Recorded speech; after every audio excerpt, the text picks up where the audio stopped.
Hi, I'm Reese.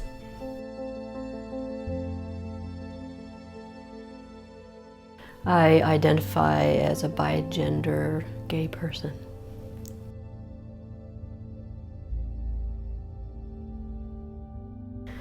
Well, talk about a journey.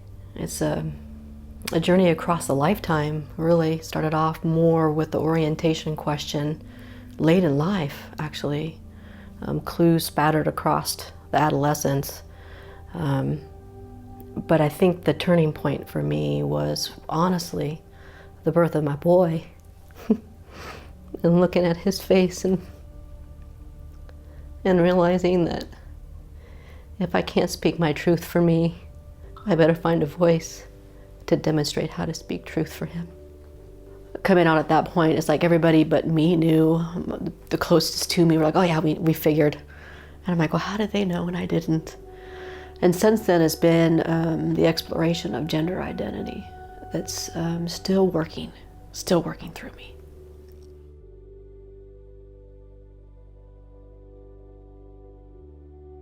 When I first came out, the acceptance was all about acknowledgement. And now acceptance feels more complex around how unique and individual people are with orientation and gender expression. And so now acceptance feels more like a opening to another person. Rather than acknowledgement, it feels deeper than that. My immediate family showed more acceptance than I expected.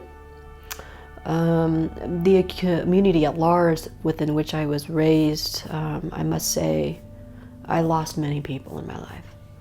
And so being in a new area where I was fairly new and didn't know a lot of people afforded me the opportunity to really start fresh and new. And I must say the community I have now, they don't know me any different. And acceptance is in the very fabric of greeting each other.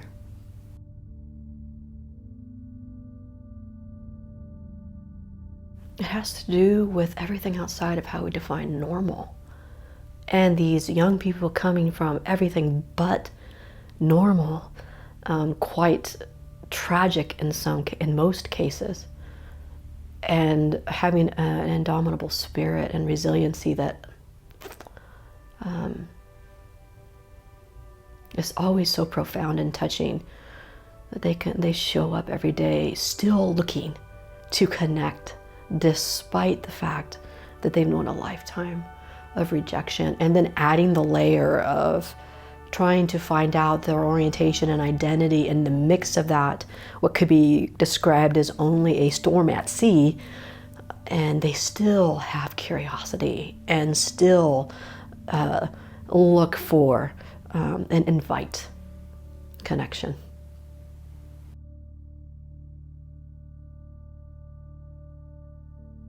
Sometimes it's hard because sometimes the difficulty processing is a refusal to process. And yet they deserve the same time to come out themselves, right? And I want to give the same room to those family members or other people in a youth's life to unpack what they thought was the only way to show up in life. It could be expanded to so much more, and how unsettling that can be. And hope to stay in dialogue with that process of stepping out of their idea of what normal is.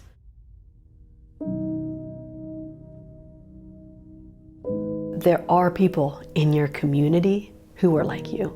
And the goal, and sometimes the waiting game, is discovery and finding those people and being with your people. And in the middle of all that, through the long nights and the questions and the moments when you might want to pack it all up and pretend that you never said those words, to remember the dark nights always end. And the image that comes to my mind is like mapping the stars. That we could all be on this normal path, whatever that means, and what we create in the sky is this string of stars. It's a straight line. And those who have the courage to stick with finding out who they really are and showing up in a way about who they really are in their most honest and most grounded sense, they become a constellation in the sky with so many more opportunities for us to express all of the ways in which we can be human. So don't give up. You're not alone, and your people are out there.